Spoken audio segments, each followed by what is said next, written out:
Right, Rachel Zegler has actually addressed the Snow White discourse. Wasn't expecting that. Wasn't on my bingo card for today, this week, this month, or this year. I didn't think she would talk about it. I'm very surprised.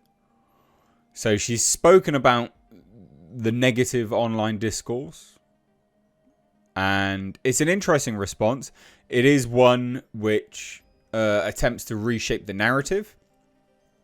It is one that is hardly surprising, I guess, knowing her other kind of commentary.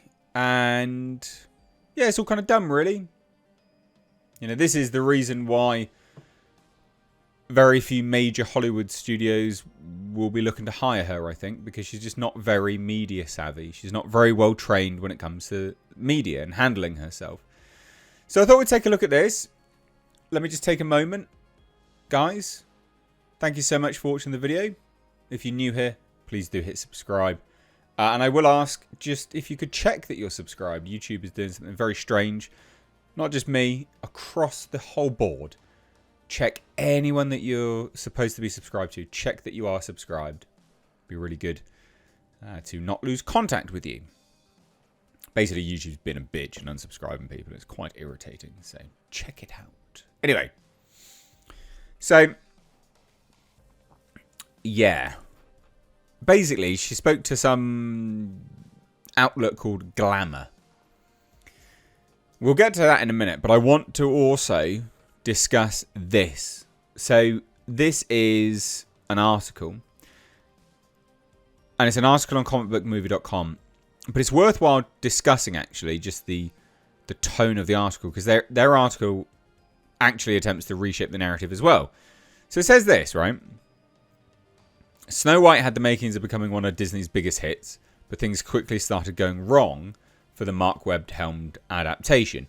It began with the controversial colorblind casting. Now, that's not true. It wasn't colorblind. It became very, very apparent that they'd always looked for a Latina to play Snow White, because they're basically one of the other individuals that was in the running for it came out and was like, yeah, I almost got that. Now, that's odd. It is odd that no one else has come out to say that they almost had that role. But the only people that have was the individual that got the role, Latina, and someone who almost got the role, a Latina. So it's not colorblind. And that's also not how they do castings. That's not how they do castings. They are not colorblind. They look for a specific type. And then they speak about the Seven Dwarfs. Yeah, the Seven Dwarfs were dropped, even though Disney tried to claim that they were always part of the story. They weren't. Peter Dinklage, you're an imbecile. Whole thing was odd. And then original plans for a politically correct group of bandits to take their place, which we saw. And there was lots of reshoots. Seven Dwarfs were added, and they were just a clown show. It looked awful. There were so many reshoots for this film. So many reshoots. In fact, we still don't know the total sum of money this film cost. There will still be additional sums of money added to the tax bill that will be filed in the UK. So we will learn about it.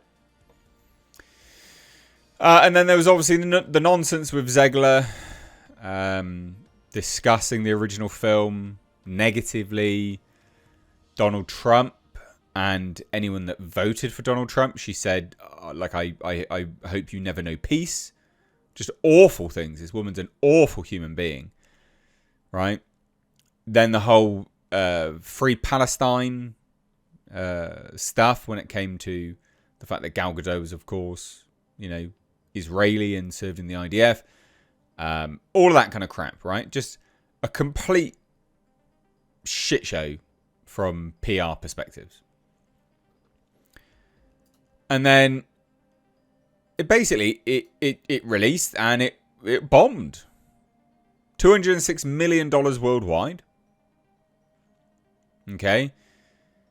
With a budget of, we literally have no idea still. But 350 million? Maybe way more. Way more. So she says this to address the criticisms. Honestly, I'm a duck. It rolls right off my back these days.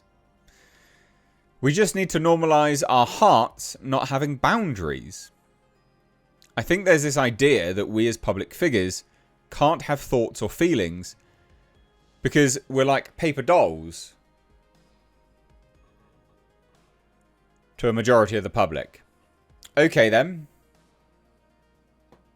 Right, yeah, okay.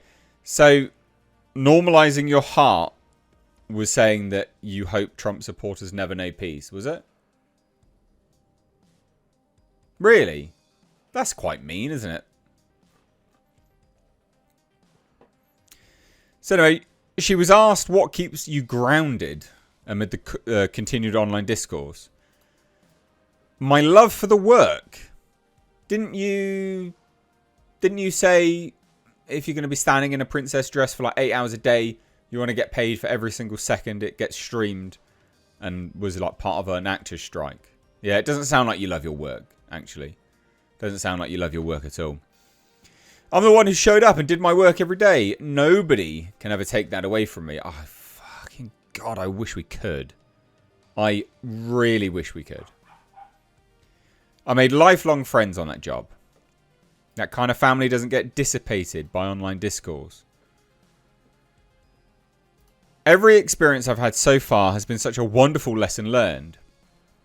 You know, if you weren't such just an odious little goblin,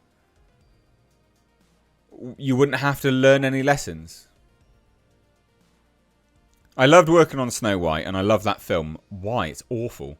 I've seen it a few times. That's funny. She's now watched her... This is peak narcissism. She's now watched her own movie more than she's watched the original. I'm pretty certain she's only said she watched that once. And then she got scared. Or some crap, so she didn't watch it. And it became #1 on streaming on Disney+. So I know that it's celebrated. It's not celebrated. At all. It's awful. It's one of those experiences of sometimes negativity being louder than positivity. There is, yeah, because it is overwhelmingly negative. It's crap. Yeah, dumb. Super dumb. Just her doing some, like, crappy poses for glamour. Amazing. Well, there you go. I mean, I don't have anything else to add to this. Just your usual ignorant Hollywood star, I guess. But it's funny. It is funny.